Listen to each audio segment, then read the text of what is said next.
1,00,000 এমনি মানুষের চেয়ে 100 মানুষ স্কিল্ড, এটা আপনি টিকবেনই না কোনোদিন। আচ্ছা, এখানে এরকম 10টা লোক যে সিএনএন গিয়ে দুর্দান্ত ভাষায় অথবা আল জাজিরা সে ইংলিশে ট্যাকেল করবে, অন্যদের জবান দিবে, আরবিতে দিবে, দুর্দান্ত বাংলা বলবে, এই ফ্রেমিং গুলো বোঝে, ফ্রেমিং ধরা বোঝে। তো আপনি আপনি কার সাথে ফাইট করতেছেন? ফ্যাক্ট ইজ, আমাদের বাংলাদেশের দেশপ্রেমিক মানুষেরা তাদের এনিমিকেই চেনে না। ভাই, মাঠে নামার প্রথম কাজ হলো শত্রু সম্বন্ধে সঠিক জ্ঞান জানা। আপনি তো আপনার শত্রুর স্টাডি করতে জানলেন না, আপনার শত্রু কে, তার পলিসি কি, সে কিভাবে এই পর্যন্ত আসলো। এখানে 90% মানুষ শুধু হাই হুতাশ করে উইথ 9% পাওয়ার, আর যারা 9% কম তাদের স্টেক 90%। এই যে ভাই বললো আমরা ব্রাকের বিরুদ্ধে বলি, আমরা প্রথম আলোর বিরুদ্ধে বলি, পারলে তাদের সাথে নেগোশিয়েট করবার কাছাকাছি সমান না এইরকম 10 জন লোক খুঁজে দেখান না। যখন ফ্যাসিবাদ পালালো, ফ্যাসিবাদের আইকন পালালো, বাংলাদেশের প্রত্যেকটা বিশ্ববিদ্যালয়ে ভিসি, প্রভিসি, রেজিস্ট্রার, ট্রেজারার এইগুলো নিয়োগ হবে।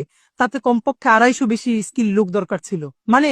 স্ক্যানার দিয়েও খুঁজে পাওয়া যাইতেছিল না। আপনি স্কিল রিপিট করবেন কি দিয়ে ভাই? তো চলেন, আমার এই বকাচকা চিল্লাপালার মধ্য দিয়ে যদি আমার সাথে রাকুইরাও এমন 10 জন মানুষ আজকে ওয়াদা নিতে পারেন, যা মাদ্রাসায় তো পড়ি, এমন আরবি শিখবো যে ফাটাই ফেলবো, শুধু কেতাবি আরবি না। আপনার আজকে যে মিছিল, আপনারা আমরা মাইক্রোফোন ধরবো, এই মিছিলের 3 মিনিটে ব্রিফ আপনি আরবিতে বলে দিবেন, যেটা আল জাজিরায় পাঠানো সম্ভব, সিএনএন পাঠানো সম্ভব, মধ্যপ্রাচ্যের ইগুলোতে, এম্বাসিগুলোতে পাঠানো সম্ভব।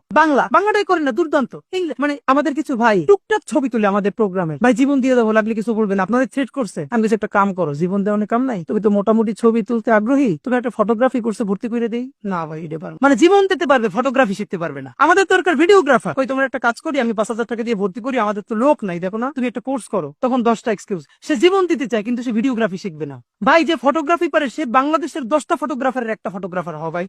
সে সব একটু একটু করবে, কোনোটার উস্তাদ হবে না। তা আপনি যার সাথে ফাইট দিতেছেন সে তো ওই লাইনের বাংলাদেশের 10 জনের একজন উস্তাদ। এখন তো মাল্টি ট্যালেন্টেড হওয়ার দিন নাই, এখন তো স্পেশালাইজেশনের যুগ। আপনি বাংলায় ফাটাই ফেলবেন, ইংলিশ, আরবি, যে ছবি তুলবে বাংলাদেশের সেরা ছবি, ভিডিওগ্রাফি।